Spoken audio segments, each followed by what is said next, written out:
Deməli, uşaqlar, biz İngiltərədə öyrəndik. Böyük Britaniyanı. Qeyd edirdik ki, xəritədə buradır Böyük Britaniya, düzdür? Keçən dərs öyrəndik də, axırıncı dərs ki, İngiltərədə Burju inqilabı, Stuartlar sülaləsi, uzun müddətli parlament, şanlı inqilab və yaxud İngiltərənin 19-cu əsr tarixi. Bugün isə Fransanın bu dövr tarixini öyrənirik. 19-20-ci əsrlər tarixini öyrənirik. Fransa İngiltərədən sonra dünyada ikinci yerdədir bu dövrdə. İqtisadi gücünə görə, hərbi gücünə görə, siyasi və maliyyə gücünə görə İngiltərə 1-də idisə, Fransa 2-də idi. Fransa tarixini biz öyrənməliyik. Başlayırıq Fransanı öyrənməyə, amma bir məsələ var. Fransa əslində İngiltərədən daha böyükdür ərazisinə görə. Deməli, Fransa əhalisinə görə də İngiltərədən çoxdur. Fransa tarixi çox maraqlı dövrü var bu dövrdə Fransanın. Fransa 19-cu əsr tarixini öyrənirik əvvəlcə. Kitabda, bax, indidən kitabdan oxuyanlar üçün deyirəm. Fransa buradan başlayır. Amma bunların heç biri düşmür, proqramdan çıxarılır, çıxarsınız. Heç biri düşmür, bunları oxumayın kitabdan. Proqramda yoxdur. Fransa birinci imperiya dövrü, Napoleon Bonaparte. 1804-1814. Buradan başlayacaqsınız Fransa tarixini öyrənməyə. Napoleon Bonaparte'dan. Yəni, yoxsa lap böyükdür Fransa. Yəni, buradan başlayırsınız Fransa tarixini öyrənməyə. Qısa bir özet verim ki, Napoleona qədər Fransa Avropanın düzdür ikinci ölkəsi idi. İngiltərədən sonra həmişə olub adətən güc baxımından. Amma Fransa intellektual olaraq dünyanın birinci ölkəsi idi.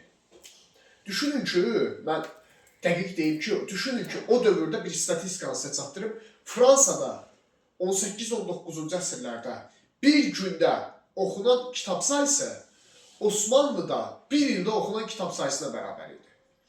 Fransa çox qarışıq bir ölkədir. Yəni, belə standart gördüyümüz ölkələr kimi deyildi. Az qala hamı təhsilli idi Fransada.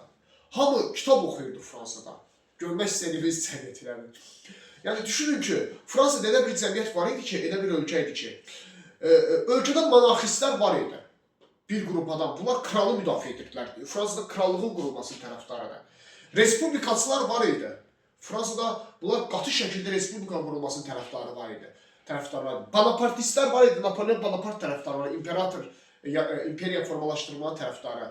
Sonra bu dövrdə Fransada sosialistlər var idi. Liberallar var idi. Yəni, elə bir ölkə idi ki, Fransa. O ideologiyaları, uşaqlar düşünün ki, hamısı var idi Fransada. Bütün ideologiyadan insanlar var idi Fransada. Yəni, o dövrün Fransası bugünün özündə belə öyrənilir də, yəni bütün dünyada öyrənilir və analiz edilir ki, necə olub ki, bir ölkədə bu qədər müxtəlif cərəyanlar mövcud olsun. Video çəkilir. Düşünün ki, uşaqlar, Fransada inqilab baş verəcək 1789-cu ildə. Fransa inqilabı dünyanın ən böyük inqilabı olacaq. Bugünə qədər də baş vermiş ən böyük inqilabdır Fransa inqilabı. Sizin kitabdan çıxarılan hissə odur. Ona görə çıxarılır. Çox mürəkkəb hadisələr var orada əslində. Çox böyükdür o inqilab. Dünya tarixi ən böyük inqilabıdır Fransa inqilabı. O qədər yəni belə bir maraqlı ölkədir. Düşünün, 20 ilə yaxın inqilab gedib əslində. İnqilabın təsirləri gedibdir. İngiltərədə Burjuya inqilabı birincidir dünyada. İkinci Burjuya inqilabı Fransadadır. Amma nəticə nə baş verir? Biz nəticəyə gəlirik, çatırıq. Axırda elə olur ki, hamı yorulur, hamı bir-birini öldürür. Bir növ, doğru dilə desək, liberallar sosialistləri, sosialistlər mühafizəkarları, onlar monarxistləri, onlar respublikaçıları. Axırda gəlir Fransada hakimiyyətə Napoleon Bonaparte çıxır. İş elə hərranıb, fırlanıb gəlir ki, Napoleon Fransada imperiya yaradır. Fransada birinci imperiya dövrü. 1804-1814 Napoleon Bonaparte'ın hakimiyyət dövrü. İmperiya bilirsiniz də nə deməkdir? Yəni bir nəfər hakimiyyətləri imperatordur, dövləti özü idarə edir və onun müstəmləkələri olur. Çünki biz demişik ki, gəlir o dövlət başqa dövlətləri işğal eləsin ki, müstəmləkələri olsun ki, o imperiya izə verilsin. Napoleon Bonaparte 1804-də hakimiyyətə gəlib, sizin indiyə qədər gördüyünüz bir çox dünyadakı imperatorlardan fərqlənir Napoleon Bonaparte. Niyə? Çünki Napoleon Bonaparte sadəcə güclü adam deyildi, sadəcə bir hərbçi deyildi. Məsələn, İngiltərədə Cromwell-lə sən müqayisə edə bilmərsən Napoleon. Niyə? Cromwell sadəcə hərbçi idi. Siyasi bilgisi yoxdur demək olar. Diplomatik bilgisi yoxdur. Amma Napoleon Bonaparte həm də yaxşı nəzəriyyə bilir. həm də yaxşı fəlsəfə bilir. Yəni sadəcə şeylə kifayətlənmir, hərbçi olmaqla kifayətlənmir Napoleon Bonaparte. Napoleon Bonaparte bonapartizm ideologiyasını yaradıb. Hətta biz özünü formalaşdırdığı bir ideologiya var. Bonapartizmin əsası nədir? Napoleon deyir ki, respublikaçılıq, liberallıq, sosialist, bunlar hamısı boş şeylərdir. Napoleon deyir ki, biz güclü Fransa yaratmalıyıq, bütün ölkələri işğal eləməliyik, bütün dünya bizim olmalıdır, dünyada hakim bir xalq olmalıdır, fransız xalqı. Hamını öz köləmizə çevirməliyik. Əslində çox təhlükəli bir ideologiyadır. Amma böyük dəstəkçisi formalaşmışdı. Fransada da nəzərə alın ki, Napoleon həm də istedadlı sərkərdədir. Ordunun generalı olubdu Respublika dövründə. Orduda böyük tərəfdarları, kadrları var. Bütün bu resurslardan istifadə edərək 1804-cü ildə özünü imperator elan edir. Fransada hakimiyyətə gəlir Napoleon Bonaparte. Napoleon gəldi Fransada hakimiyyətə və təsəvvür edin ki, daxili siyasətdə 200 dənə tədbiri var. Onu mən qeyd eləmişəm, oxuyacaqsınız. Adlı məhkəmələri ləğv edir. Yəni, normal məhkəmə sistemini ləğv edir. Ədalətli məhkəmələri. Sonra Fransada insan azadlıqlarına son qoyur. Yəni, Napoleon, belə deyək də, sərt, avtoritar bir sistem yaradır Fransa daxilində. Sərt qayda qanun formalaşdırır. Başa düşdünüz, hərbçi daxil, sərt qaydaların tərəfdarı deyil, diktatura yaradır. Napoleonun indi bir əsas məqsədi var. Bütün Avropanı Fransanın ətrafında birləşdirmək. Napoleon Bonaparte'ın məqsədi budur. Bütün Avropanı, Avropa haradır? Bunun hamısı Avropada. Elə bu xərtə götürdüyümüz Avropa qitəsidir. İstanbul daxil olmaqla. Bütün Avropanı Fransa hakimiyyəti altında birləşdirmək. Amma bilirsiniz ki, Avropada böyük dövlət Böyük Britaniya idi, İngiltərə. Hərbi cəhətdən, iqtisadi cəhətdən. Yəni, Fransa birinci kimi keçməlidir, məğlub eləməlidir. İngiltərə. Napoleon qoşunlarını yığır, İngiltərə üzərinə hücum edir. 1805-ci ildə məşhur Trafalgar döyüşü baş verir. Dəniz döyüşüydü. İngiltərə ilə, yəni Böyük Britaniyada uşaqlar, bilirsiniz də Böyük Britaniya, yəni İngiltərə nəzərdə tuturuq. Fransa arasında baş verir. Çox mühüm bir döyüşdür. Trafalgar boğazı var bura. Bilirsiniz də biz demişdik ki, İngiltərəyə getmək üçün dənizdən keçməlisən. Quru yol yoxdur İngiltərəyə. Bilirsiniz də İngiltərə düz okeanın ortasındadır. Dənizin ortasındadır. Sən İngiltərəyə quru yolla gedə bilmərsən heç vaxt. İngiltərə okean ada ölkəsidir. Deməli, Fransız donanması gedir, Trafalgar boğazına çatır, Böyük Britaniya donanmasına vuruşurlar, amma burada uçur Fransa. Deməli, Böyük Britaniya qalib gəlir. İngiltərə qalib gəlir Fransaya. Çünki, niyə uşaqlar? Yadınızdadır, biz demişdik ki, İngiltərə donanması dünyanın ən güclü hərbi dəniz donanmasıdır. Nə vaxtdan bəri Tunar?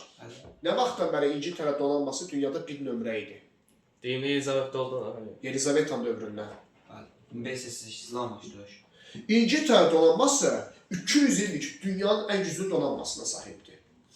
Çox təcrübəli bir donanması var İngilislərin. Dəniz ordusunda donanma.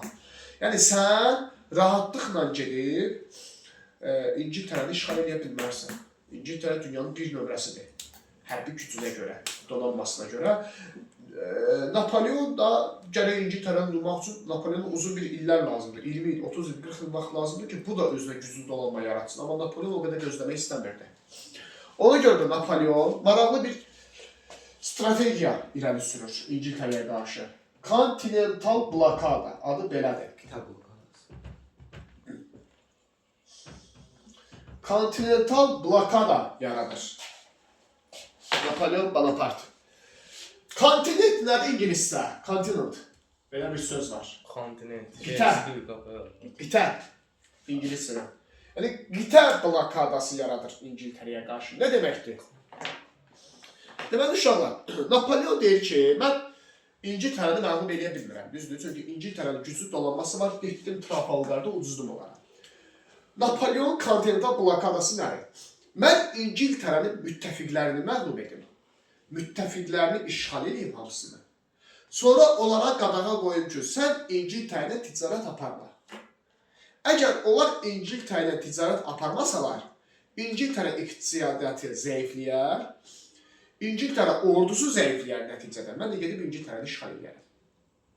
Məsələn, İngiltərə öz taxılını Rusiyadan alırdı o dövrdə. taxıl da nədir? Çörək. İngiltərə ölkədə taxılın istehlakının böyük bir qismini Rusiya qarşılayırdı. Başa düşdünüz? Mən gedim Rusiyanı tutum. İngiltərəyə gücüm çatmır, amma Rusiyaya gücüm çatır. Dedim Ruslara qadağan edeyim ki, sən İngiltərəyə taxıl satma. Onlar İngiltərəyə taxıl satmasa, İngiltərədə taxıl qıtlıq olar, əskərlərə çörək verənməzlər, onu da əskərlər döyüşə bilməz, zəifləyər, mən də gedərəm İngiltərəni tutub işğal edərəm. İlk baxışdan yaxşı plandır, düzdür? Napolyon başlayır bu planı icra eləməyə. İngiltərəyə qarşı qida blokadası formalaşdırmağa. Müasir dövrdə buna biz sanksiya deyirik. Məsələn, Amerika İrana sanksiya tətbiq edir. Tutaq ki, Avropa İttifaqı ölkələri məsələn Rusiyaya sanksiya tətbiq edir. Belə şeylər eşitmişsiniz də videolarda. Bax budur da, yəni o dövrdə. İngiltərəyə qarşı qida blokadası yaratmaq istəyir. Napolyon Bonaparte. İndi uşaqlar, Napolyon qüvvələrini yığır. Avstriya imperiyası Avropanın böyük imperiyalarından biridir. Bilirsiniz də, müqəddəs Roma imperiyası da deyirdik biz Avstriya imperiyasına. Düz Fransanın yanındadır. Gedir 1806-cı ildə müqəddəs Roma imperiyasını tutur. Yəni Avstriyanı tutur. Paytaxtı araydı Viyana. Bəli. Müqəddəs Roma imperiyasına son qoyur və Avstriyanı tabe edir Napolyon. Kontinental blokadanı tərkibə daxil edir. Deməli, Avstriya imperiyası, yəni müqəddəs Roma imperiyası girdi kontinental blokadanın tərkibinə, artıq ingilislərlə bütün əlaqəni kəsir.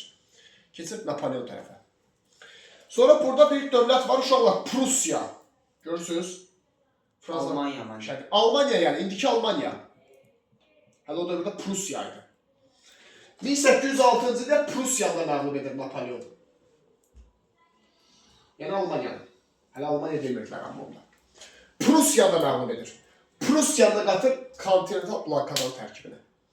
Prusiya da deyir ki, mən də bundan sonra İngiltərənin heç bir ticarət eləməyəcəm. Sən də desən odur. Yəni bunlar Napolyona tabe olurlar. Görürsünüz, Napolyon getdikcə böyüdür Fransanın imperiyasının sərhədlərini. Sonra Rusiya, bilirsiniz ki, dünyanın ən böyük imperiyası idi Rusiya. Və İngiltərəyə ən çox taxıl satan Rusiya idi. 1807-ci ildə Napolyon Rusiyanı da məğlub edir. Və bir Tilsit sülhü bağlanır. Rusiya ilə Fransa arasında. Çox mühüm sülh müqaviləsidir, bunu yaxşı öyrənin. Tilsit sülh müqaviləsinin şərtinə görə Rusiyada kontinental blokadaya qoşulur. Napolyonun dediyini edir. Və İngiltərəyə bütün əlaqələri kəsir, taxılın satışını dayandırır İngiltərəyə. Bax, görürsünüz, Napolyon necə böyüdür Fransanın sərhədlərini. İngiltərəyə qarşı kontinental blokadanı formalaşdırır. Əslində müəyyən qədər bu effektini göstərirdi ilk vaxtlarda. Uşaqlar, sizə deyim, İngiltərə iqtisadiyyatı müəyyən qədər çətinliyə düşmüşdü. Xüsusən də taxıl olmaması İngiltərə problem yaratmışdı ölkə daxilində. Sadəcə ehtiyatları var idi, istər-istəməz. Bir neçə il lazım idi ki, İngiltərə iqtisadi cəhətdən tamamilə zəifləsin. İndi də baş verəcək. İngilislər Rusiya ilə gizli əlaqələrə girir. Axı Tilsit sülhündə Rusiya idi. Kontinental blokadaya girən. İngilislər bir müddət sonra Ruslar bir müddət sonra Tilsit sülhünün şərtini pozurlar. O dövrdə uşaqlar Rus imperatoru 1-ci Aleksandrdır. Rus hökümdarı, Rusiya imperatoru 1-ci Aleksandrdır. 1825. Oy, sağ ol. Deməli, Rusiya Aleksandr Tilsit sülhünün şərtini pozur və İngiltərəyə taxıl satmağa başlayır. İngiltərədən yenidən əlaqələrə başlayır. Gördünüz ki, bu Napolyonun tərkibindən çıxdı. Təxminən 1812-ci ilin əvvəllərində baş verir bu proses, ortalarına doğru. Napolyon da qəzəblənir ki, sən kimsən ki, mənim blokadamdan çıxırsan, mənim tərkibimdən çıxırsan. Qəzəblənən Napolyon qoşunlarını yığır, Rusiya üzərinə hücum edir. Tamamilə Rusiyanı işğal eləmək üçün. Hətta Napolyon istəyir Rusiyanı elə cəzalandırsın ki, bir daha Rusiya Napolyon tərkibindən çıxmağa cəsarət eləməsin. Deməli uşaqlar 600 min nəfərlə Rusiyaya hücum edir. Napolyon Bonaparte. Görünməmiş bir rəqəm 1812-ci ildə. 600 min nəfər əsgər yığır Napolyon. Fransada kimi gördü, yığır ortaya aparır. Küçədə kimi tapdısa, yığır ortaya az qala ilə aparırlar. Deyilənə görə o dövrə qədər tarixdə görülən ən böyük ordudur. Və ordunun başında Napolyon kimi bir istedadlı sərkərdə də var. Özü Napolyon əsgərlərindən birini döyüşürdü. Üstün cəhəti oydu ordu. Üstərsiniz motivasiya verirdi bu əsgərlərə. Hücum edirlər Rusiyanın üzərinə. 1812-ci ilin dekabr aylarında doğulu Napolyon yürüyüşə çıxır. Rusiyaya hücum. Soğuqdan qırılırlar, değil mi? Napolyon səhvi oydu. Napolyon biraz tələsir. Yaxşı gedirdi Napolyon işləri, amma Rusiyanın üzərinə hücum eləməkdə tələsir. Tarixçilər belə düşünürlər ki, burada çox güman ki, onun həyat yoldaşından ayrılması rol oynayıb, Josefinadan. Josefina ayrılmışdı onun anası Josefinadan onu. Həqiqətən də deyirlər ki, Josefina onun ən böyük məsləhətçisi idi. Hətta Napolyonun bir çox xarici siyasəti qərarlarını verən həyat yoldaşı idi, Josefina idi. Josefina da ayrılandan sonra Napolyon ciddi strateji səhvləri yol verdi. Bax, Rusiya üzərinə yürüyüş həmin səhvlərdən biri idi. Rusiyanı cəzalandırmaq üçün ən pis vaxtı seçdi, qış vaxtını seçdi. Strateji olaraq ən böyük yanlış addımı idi. Orada hətta maraqlı bir nüans olur. 600 min nəfərlə gedirlər Rusiyanın üzərinə, Rusiyanı tamamilə işğal etmək üçün, cəzalandırmaq üçün. Rus imperatoru kim idi? Aleksandr. Aleksandr belə heyrət içərisində qalır ki, biz nə qayracağıq da, yəni necə bu ordunun qabağını kəsəcəyik. Bir Rus sərkərdəsi var, Kutuzov. Çox məşhur Rus sərkərdəsidir. Rusiya tarixində bugün Ruslar Kutuzovun vətən qəhrəmanı kimi sevirlər də, yəni qeyd edirlər. Fürsətdən istifadə edib Fransanı məğlub edəcək o qabaqda. Kutuzovu yanına çağırır Aleksandr, deyir ki, bu necə edə bilər? İndi fransızlar gəlir 600 min nəfərlə. Kutuzov da imperatora deyir ki, heç nə edə bilməkdə, yəni onların qabağını daymaq mümkün deyil. Həm Fransa ordusu bizdən yaxşı silahlanıbdır, həm də sayları çoxdur. Başında da Napolyon kimi bir adam. Kutuzov deyir ki, bir yolu var. Geri çəkilir. Yandırın, Moskvanı çıxın. Bu Aleksandr orada heyrət içərisində qalır. Sən nə danışsan, heç olmasa bir müqavimət göstərək də fransızlara. Kutuzov deyir ki, yox, siz mən dediyimi eləyin. Yandırın, Moskvanı çıxın. Şəhəri yandırın, dağıdın, çıxın. Onsuz da uduzacaqsınız. İmperator etibar edir Kutuzova. Yadınıza gəlir Şah 1. Təhmasibin yandırılmış torpaq taktikası var idi. Kutuzov ondan çox təsirlənmişdi. Kutuzov həmin taktikadan istifadə edir. Yandırılmış torpaq taktikasına bütün Moskvanı yandırıb tərk edirlər. Çar sarayını yandırırlar oradakı. Hətta mal-qaranı məhv edirlər. Qoy, fransızlar gəlib yeməyə işlə tapanmasın, əskərlər.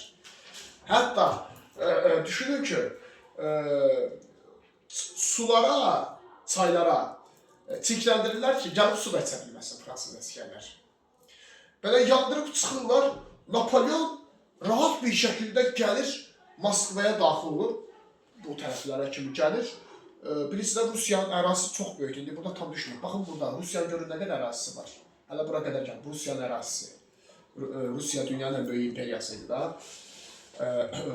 Napolyon belə heyrətlər içərisində qalır ki, bu mən gözlədiyimdə nasıl baş verdi ki, bunlar heç müqavimət göstərmədilər, yandırdılar, çıxdılar. Və Napolyonun biraz təəccüblü gəlir ki, bunlar niyə belə eləyir? Niyə öz şəhərlərini yandırırlar? Və qüvvələrlə irəliləməyə doğru gedir. Amma bir məsələ var. 1813-cü ilin yanvar ayına doğru havalar bilirsiniz ki, sərtləşir, qış vaxtıdır. Napolyon da irəliləyir, Volga çayını keçir, Rusiyanın içərilərə doğru irəliləyir. Bilirsiniz ki, bu Sibirə doğru getdikcə Rusiyanın dünyanın hətta ən soyuq iqlimi ilə siz rastlaşacaqsınız. Mənfi 60 dərəcə, mənfi bəzən yerlərdə 70 dərəcəyə qədər olur hava temperaturu. Yəni düşünün ki, Fransada mənfi 1 dərəcə, mənfi 2 dərəcədə qalır insanlar normalda, Parisdə. Hamana örgəşir, fransız əskərlər. Fransada mənfi 50 dərəcə. Görün, arada nə qədər böyük fərq var. Rusiyada mənfi 50 dərəcə. Napolyon irəliləyir ordu, amma görür ki, yox, irəliləmək olur. Hava çox şiddətli, soyuqdur, belə bir soyuqlu gözləmirdilər. Ruslarda çəkilirlər Yakutiya tərəfə və orada partizan savaşına keçirlər, bütün qüvvələrlə bir yerdə. şeyin üzərinə, Napoleonun üzərinə. Ruslar çünki o iqlimdə öyrəşiblər. Orada böyüyüb o Rus əsgərlər, Rus imperator orada böyüyüb. Onlar həm Rusiyanı tanıyırlar, fransızlardan yaxşı tanıyırlar Rusları. Həm də ki o iqlimi tanıyırlar, iqlimi öyrəşiblər, amma fransız əsgərlər öyrəşiblər. İrəliləmək istədikcə yox, bir müddət sonra irəliləmək olmur. Bir tərəfdən ərzaq çatışmazlığı baş verir, su çatışmazlığı baş verir və Fransadan Rusiyaya ərzaq göndərmək, su göndərmək çox uzun vaxt aparır, plus qış vaxtıdır. Bir ay yarım ən azı vaxt aparır. Bir müddət sonra fevral ayına gəldikcə havanın ən şiddətli çağlarına fransız əsgərlər döyüşsüz ölməyə başlayır. Rusiya küçələrində soyuqdan ölməyə başlayır, aclıqdan ölməyə başlayırlar. Sonra Napoleon fevral ayına doğru Rusiyanı tərk edir. Napoleon çatır ki, mən səhv eləmişəm, Ruslar məni aldadıb. Rusların məqsədi oydu. Rusiyanın içərilərinə doğru məni salmaq. Məni içəriyə salıb içəridə məni məhv eləmək. Bu plan 2-ci Dünya müharibəsinin 2-ci Dünya müharibəsində də buna bənzər bir şey olacaq. Mən sizə izah edəcəm, 1-ci Dünya müharibəsində əvvəl bir Almaniyanın baş naziri olacaq, Otto von Bismarck. Otto von Bismarck'ın bir sözü var. Deyirdi ki, heç vaxt Rusiyanın içinə getməyin. İçinə getsəz orada düzəcəksiniz. O deyirdi ki, Rusiyanın qıraqlarında döyüşmək lazımdır. Rusları o formada məğlub etmək lazımdır. İçəridə doğru girməyə çalışırsınız, Rusiyanın içərilərində siz məğlub olarsınız. Amma Hitler, 2-ci Dünya müharibəsində Hitler o fərqli cür olacaq. O yay vaxtı hücum edəcək Rusiyaya. Napoleon kimi eləməyəcək o. Napoleon Rusiyanı tərk edir məğlub şəkildə. Düşünün ki, 1813-də Napoleon Rusiyanı tərk edəndə 40 min nəfərlə tərk edir. 600 min nəfərlə hücum eləmişdi Rusiyaya. 40 min nəfərlə tərk edir. Məşhur bir söz var ki, deyir, Moskva küçələri fransız əsgərlərinin cəsədlərindən dolmuşdu. Onları belə çatdırıb bastıra bilmirdilər. Fransız əsgərlərin cəsədləri. 560 min nəfər Rusiyanın soyuq küçələrində ölür. Bu, Napoleonun çox böyük səhvi idi. Gec başa düşür bu səhvini. Napoleon geri qaydanda çox zəifləmişdi, gücsüz qalmışdı. Olan qalan əsgərin belə motivasiyası qalmamışdı. İngilislər yığır müttəfiqlərini başına, yol üstü buna hücum edirlər. 1813-cü ildə Leipzig döyüşündə Napoleon mühasirəyə düşür. Olan qalan qoşun da orada mühasirəyə düşür. İngilislər tərəfindən Almaniyadan geri qaydanda, Prusiyadan geri qaydanda orada mühasirəyə düşürlər. Napoleon tək qayıdır Fransaya. Öz yaxın adamlarından bir yerdə belə bir biabırçı məlumiyyətə uğrayır. Görürsünüz, yəni İngiliz, bu müharibədən ən çox qazanan əslində İngilislər oldu. Bir güllə də atmadan demək olar. Rusiya çox zərər çəkdi, çünki Rusiya ərazisi işğala məruz qalırdı, dağıntıya, amma Ruslar özü də çox şey qazanacaq, onu da nəzərə almaq lazımdır. Digər ölkələr də çox zərər çəkdi. İngiltərə isə diplomatiyasından, bu müharibədən ən çox uğurlu diplomatiyasından qalib çıxan tərəf olacaq. Napoleon sonra sürgün olacaq. Napoleon qadir 1814-də Parisə tək qayıdır bu biabırçı məlumiyyətdən sonra. İngilislər ona ultimatum göndərirlər ki, təslim ol, könüllü şəkildə istifa ver. Heç olmasa qoyun 40 min nəfərlik əsgərləri buraxaq. Almaniyada mühasirədə qalan Napoleon onu eləyir. Yəni, abır həyanla getdi, yəni belə deyirlər Napoleon.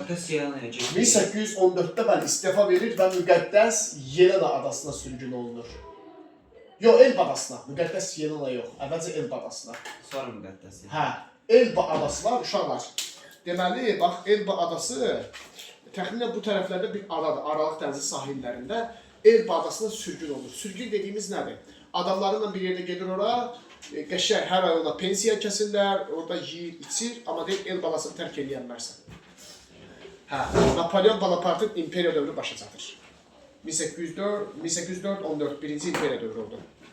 Başa düşdünüz, deməli, uğursuz oldu Napoleon üçün bu proses. Sağda bax, bir uşağa. Baxın.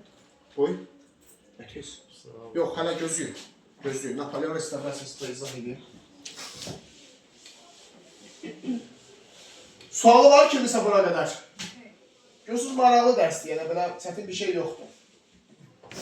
Deməli, uşaqlar, Napoleon Bonaparte, Viyana kongresi var, əvvəlcə onu izah edeyim sizə. Ən çox ingilislər əldə edəcək orada. Viyana kongresi 1814-1815. Napoleon əslində Avropanı ayıldır bir mənada ki, Avropalılar özlərinə gəlirlər ki, biz birlik yaratmazsaq, Napoleon kimi adamlar çıxacaq Avropanı işğal edəcək. Bax, mən sizə deyim, bənzər hadisə 2022-də baş verdi. Rusiya Ukraynanı işğal eləmək istəyirdi. İşğal edə bilmədi də, amma Avropa İttifaqı ayıldı ki, biz birləşməliyik, Ukraynaya dəstək olmalıyıq, yoxsa Rusiya kimi ölkələr gələcək bütün Avropanı işğal edəcək. Ondan sonra Avropa İttifaqı görür Ukraynaya nə qədər kömək elədi, indi də kömək eləməkdə üzrədir. Gücləndi Avropa İttifaqı. Bu sırada son illərdə hərbi cəhətdən xeyli gücləndirdi özünü. Bax, elə oldu. Viyana konqresindən sonra İngiltərə deyir ki, gəlin bir konqres keçirək, burada biz güclərimizi birləşdirək, qəti qərarlar qəbul edək. Bundan sonra Napolyon kimi, yaxud başqa biriləri kimi kimsə gəlib Avropanın təhlükəsizliyi təhdidi yaratması. Başa düşdünüz? Və Viyana konqresi keçirilir. Viyana konqresində indi hansı məsələlər ortaya çıxacaq? Birincisi, Fransanın müstəmləkələrini əllərindən alınır. Fransa dövlət olaraq öz yerində qalır. Yəni, Fransanın öz sərhədlərinə toxunmurlar. Amma Fransanın müstəmləkələri var idi. Afrikada müstəmləkələri var idi. Avropada müstəmləkələri var idi. Hamısını əllərindən alınır. Məsələn, Polşanı alırlar, verirlər Rusiyaya. Çünki Rusiya qalib ölkə oldu axı, yekunda. Polşa Fransanı idi, aldılar, verirlər Rusiyaya. Sonra Fransanın müstəmləkələri var, Cənubi Afrika, İngiltərə keçir. Ceylon adası, bir də Malta adası. Bunlar keçir İngiltərənin ixtiyarına. Bəzi müstəmləkələrdə Avstriyaya keçir. Bax, Napolyon Elba adasında oturur qəzetdən, bütün bu xəbərləri oxuyur. Və qəzəblənir ki, bəs Fransaya çox böyük haqsızlıq ediblər Viyana konqresində. Ola bilər biz pis insan olmuşuq, pis işlər görmüşük, amma siz də bizi lap belə şey eləməməlisiniz. Yəni, yıxılanı baltalamamalısınız və bir belə qəddar davranmamalısınız bizə. Napolyon yığır tərəfdarlarını Elba adasından qaçır. Buna deyirlər, Napolyon Bonapartın restavrasiyası. Restavrasiya nə idi? Geri qayıtma. Bərpası.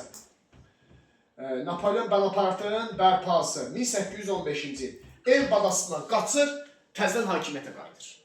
İkinci dəfə. Amma bu ikinci imperiya getmir. Belə gedir ki, Napolyon Bonapartın restavrasiyası. Təzədən qayıdır Fransanın başına, xalqın da qarşısına çıxır, söz verir ki, bu dəfə daha yaxşı olacaq, daha qüdrətli olacaq, bu dəfə uğurlu olacaq.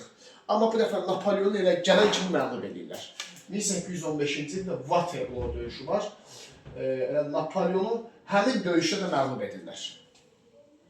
Heç nə eləməyə qoymurlar birləşən ölkələr. Bu dəfə müqəddəs Yenan adasına sürgün olur. O işi çox uzaqdadır. Heç burada bilmirəm, xərtinə düşüb ya yox. Müqəddəs Yenan adası, düşünün ki, bu tərəflərdədir. Atlantik okeanın ortasındadır. Cənubi Amerikaya yaxın bir adadır. O çox uzağa sürgün edirlər. Təxminən 3-4 ildən sonra sürgündə dünyasını dəyişir.